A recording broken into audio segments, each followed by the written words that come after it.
తెలంగాణ రాష్ట్రంలో ఇదో అద్భుత ఘట్టమని చెప్పాలి. ఒకే క్యాంపస్లో కేజీ టు పీజీ విద్యకు సిరిసిల్ల జిల్లా గంభీరావుపేట మండలం కేంద్రమైంది. అత్యాధునిక వస్తువులతో ఈ క్యాంపస్ను తీర్చిదిద్దారు. అంగన్వాడీ కేంద్రం నుంచి పీజీ కళాశాల వరకు ఒకే చోట నిర్మించిన ఈ ప్రాంగణం రాష్ట్రంలోనే ప్రత్యేక ఆకర్షణగా నిలుస్తోంది. ఈ కేజీ టు పీజీ క్యాంపస్లో ఎలాంటి ప్రత్యేకతలు ఉన్నాయో తెలుసుకుందాం.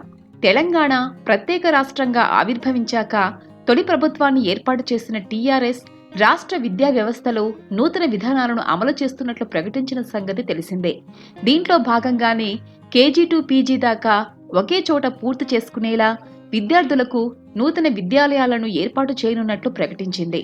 గత ఎన్నికల ముందు ఇచ్చిన హామీల్లో కేజీ టు పీజీ విద్య కూడా ఒకటి. దీనికి అనుగుణంగానే తొలి కేజీ టు పీజీ కాలేజీని నిర్మించింది ప్రభుత్వం.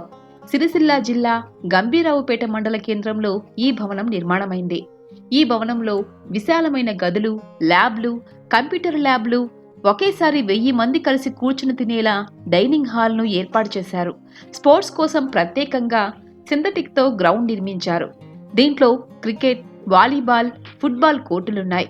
1964లో నిర్మించిన ఈ ప్రాంతంలో ఉన్న పాఠశాల శిథిలావస్థకు చేరడంతో దీని స్థానంలో కొత్త భవనం నిర్మించాలని గతంలో విద్యార్థులు, తల్లిదండ్రులు ప్రభుత్వం దృష్టికి తీసుకెళ్లారు. ఇక్కడ హైస్కూల్కు, డిగ్రీ కాలేజ్కి నిధులు మంజూరయ్యాయి. ఈ నేపథ్యంలో అన్ని విద్యాలయాలను ఒకే ఆవరణలోకి తీసుకురావాలనే ఆలోచన రావటం, దాన్ని ప్రభుత్వం దృష్టికి తీసుకెళ్లడంతో ముందడుగు పడింది. గివ్ తెలంగాణ, రహేజా సంస్థలు ఈ క్యాంపస్ నిర్మాణానికి ముందుకొచ్చాయి. వీటితో పాటు ఎంఆర్ఎఫ్, మైండ్ స్పేస్, దివిస్ సంస్థలు ఫర్నిచర్, ఆట వస్తువులు, కంప్యూటర్లు, డిజిటల్ తరగతులకు ఉపయోగించే ప్రొజెక్టర్లు సమకూర్చాయి. ఇంకా ఇదే క్యాంపస్లో యువతకు నైపుణ్య శిక్షణ ఇచ్చేందుకు టాస్క్ కేంద్రం, బీసీ స్టడీ సర్కిల్ నిర్వహణకు ప్రత్యేక గదులు, లైబ్రరీ, మహిళలకు కుట్టు శిక్షణ ఇచ్చేందుకు వేర్వేరుగా భవనాలు నిర్మించారు. 2022లో శాతవాహన విశ్వవిద్యాలయం, ఎంఎస్సి కంప్యూటర్ సైన్సు, ఎంకాం ప్రవేశాలకు అనుమతి కూడా ఇచ్చింది.